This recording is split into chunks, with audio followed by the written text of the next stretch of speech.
Yossi of Shizbi. This is a very famous story, and I really need someone to answer this. Please, Yossi of Shizbi. It was the times of the Greeks. The Greeks surrounded the Beit HaMikdash. They surrounded the Beit HaMikdash. They finally about to enter. They finally about to conquer. And what happens? They get up and they say, "We get this Beit HaMikdash, but we're not going in. We need a Jewish guy to go in to the Beit HaMikdash for the first time, and dismantle the kedusha from it." So who'd they pick? There was a guy named Yossi of Shizbi. He was a guy that was Jewish, and he went with the Hellenism. He went with the Greeks. So he said, "Listen, Yossi, you're the best candidate. Do me a favor. You go in, pick an item up, and come out. Say, see what you got." He says, "Oh, sure," because he wasn't religious. "Sure, I'll go." He goes to the Beit HaMikdash. What does he pull out? He pulls out a menorah. Big Josh menorah, like the who knows what menorah. He says, "What?" All the Greeks look at him. "Are you crazy?" He says, "Yeah, well, what's the problem? You picked the menorah. This thing doesn't belong. Look how big this thing is. This is gonna go to your house? No. Go back in there, get something else, and come back. But this time, be normal. Pick something normal that you can actually take home with you. You're not taking this home. You're not taking the menorah home." And he says, "I'm not going back in there." He says, "What do you mean?" He says, No. Yossi says, "I am not going back in there." He said, "What do you mean?" You know what? They tell him, "Listen, we're going to give you a sick deal. You go back in there. We're going to let you be in charge of all the tax collecting. For 3 years, you can collect all the taxes from the whole country. The whole Jerusalem, every person that pays you tax, you're able to keep all the tax money." He says, for three years, yeah, I'm not going in. So now the Greeks are getting upset at him. Now the Greeks are going upset. He says, "What? You're not going in?" Tells him, "Okay, no problem." They put him on a wood item, like a wood thing, and they start like nailing like his clothes, and they're about to nail him, like boom, and nail him. And he says, "I'm not going back in." Now they make him suffer. They make him suffer. And he basically got tortured to death. And he screams out loud before he's dying, "Hashem, I angered you once. I won't anger you again. I angered you once. I will not anger you again." And he dies. So the Panovich Rosh Yeshiva asks, he says, "I don't understand. He was a guy that went in and he was with the Greeks the whole entire time. Why all of a sudden he was insistent not to go back into the Beit HaMikdash? His whole life was a disaster. His whole life was with the Hellenists and with the Greeks. So let him go back into the Beit HaMikdash, especially they're giving him money, 3 years of taxes.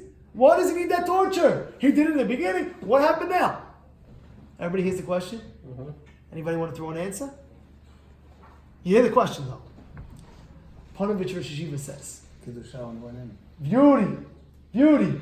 He says the Kedusha, when he went in the first time to pull out the menorah, he was infused with Kedusha. And he said, he came back out, says, "I will not go back in there." Because he got the Kedusha. A person has to understand this is a big lesson in life. A big lesson in life. This was the makom of Kedusha. When a person hangs out in holy places, you have to understand it's automatic Kedusha.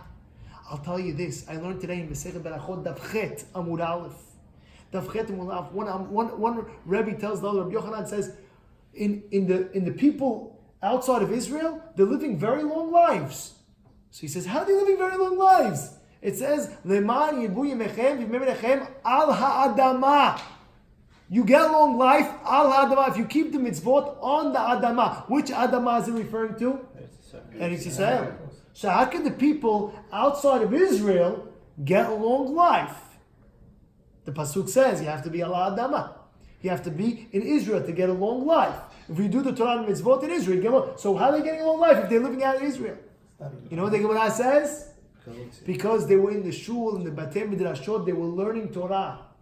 The Maharsha explains something phenomenal. Listen to what I'm telling you right now. The Maharsha explains that a Bet Midrash, like a Bet Knesset has Aron Kodesh, it has a Bima, it has holiness. He's brought down the shuls. Eventually one time, after Mashiach comes, where is it going to go? Travel to where? To Israel. He says, therefore, being the fact that in the future it's going to go to Israel, It's as if you're in Israel now. This is what I'm adding. That's the pshat. That you're considered as if you're in Israel at that moment when you're in the Beit HaMidrash, learning Torah, praying. That's how much Kedusha can affect our lives. That's what you have to remember. Always surround yourself with Kedusha. Always try to go Beit HaMidrashot in the morning, go learn extra early, go late at night. And like this, we're zocher. It's infusing. I'll give you an example. I'll just end off with this.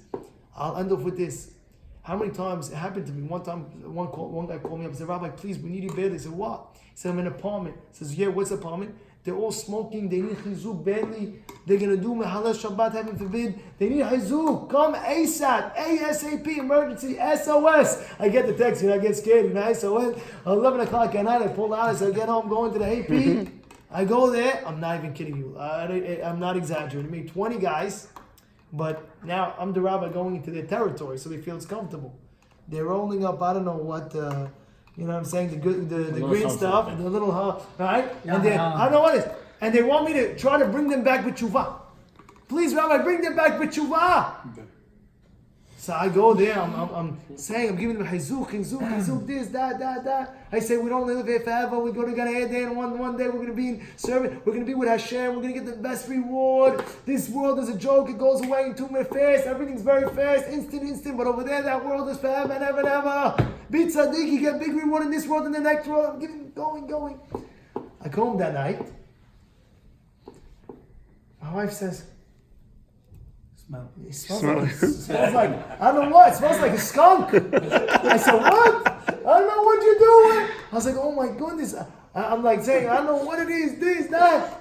Says, oh my goodness, you see, the place has an effect. But Baruch Hashem, we had to do that in order to bring them back with tshuva. We had to bring that. But what? It has an effect. Sometimes it has the effect of the smell. But what? Imagine kosher by the kedusha. When a person goes to the Beit Knesset, and a person goes to the Beit Midrash, when he walks out of the Beit Midrash, you know how much mitzvot he's going? A guy goes to shul early in the morning before he goes to work. The guy goes to work before he goes to work. He's coming in, he goes praise, he walks out to his business. You know how much kedusha he's coming in? And then all of a sudden the sales coming in. Cha-ching, wow, this building, that building. Where did this come from? Where did it come from? From the kedusha that you just walked out of the shul. It's a pasuk, mi bachem yirei Hashem. This guy is considered a yirei Hashem. This guy is considered yirat shamayim. A guy who goes to shul every morning is considered a yirat shamayim guy. He's considered that. It's a pasuk in there. It's a pasuk. It's a wild thing. And that's the same thing when you leave Friday night. What happens when you leave Friday night? We come back Friday night, we say, Shalom Aleichem Malachei HaSharet, Malachei Elyon, Mi'i Melech. Why are we singing that? Just to sing a song? Let's go, Shalom Aleichem. You know what the answer is? Because you came out of shul. You know what you just did? You came out of shul. You know the kedusha that you just brought down to your house, especially on a Friday night where the Shabbat is so holy. You know what you brought to your house? You brought 2 angels that were walking you from your shul till your house. That's what it says in the Gemara. You know that? Every Friday night when you go to shul and you come back, you are walking with 2 angels with you. A good angel and a bad angel. They walk into your house. If the table's set and you're ready to say kiddush, the good angel makes a beracha. It should be like this next week. You should have beracha in the house next week. And the bad angel is forced to answer, Amen. But why? Because you came from kedusha. This is the real lesson. Wow. Question though. The guys